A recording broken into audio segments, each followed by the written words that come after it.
بسم اللہ الرحمن الرحیم۔ السلام علیکم ورحمۃ اللہ وبرکاتہ۔ ناپاکی کی حالت میں ناخن کاٹنا، زیر ناف بالوں کو صاف کرنا، بغل کے بالوں کو صاف کرنا، مونچھ کاٹنا کیسا ہے؟ تو سب سے پہلے آپ یہ بات سمجھ لیں کہ ناپاکی کی حالتیں کیا کیا ہے، ناپاکی سے مراد کیا ہے۔ تو ناپاکی سے مراد یہ ہے کہ ایسی ناپاکی ہو جس سے انسان پر غسل واجب ہو جاتا ہے، یعنی انسان کو غسل کرنا ضروری ہو جاتا ہے۔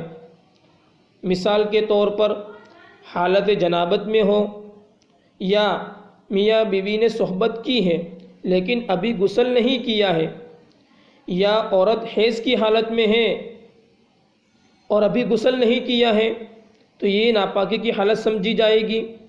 یا عورت نفاس کی حالت میں ہے، بعض خواتین اس بات کو نہیں سمجھتی کہ نفاس کس کو کہتے ہیں۔ بچی کی ولادت کے بعد جو خون آتا ہے اس کو نفاس کہتے ہیں۔ اگر عورت اسی حالت میں ہے، ابھی غسل نہیں کیا ہے، تو یہ تمام کی تمام ناپاکی کی حالتیں سمجھی جائے گی۔ اب اس کا جواب سمجھ لے کہ ناپاکی کی حالت میں ناخن کاٹنا، شرمگاہ کے بالوں کو صاف کرنا، بغل کے بالوں کو صاف کرنا، مونچھ کاٹنا مکروہ تنزیہی ہے۔ اصل حکم تو یہی ہے، لیکن اگر کوئی ناپاکی کی حالت میں ناخن وغیرہ کاٹ دے تو کوئی گناہ بھی نہیں ہوگا، لیکن مناسب نہیں ہے۔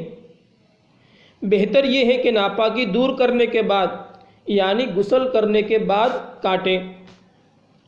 لیکن اگر کوئی عورت یا مرد ناپاکی کی حالت میں ناخن وغیرہ کاٹنا چاہیں تو اس کی شکل کیا ہے؟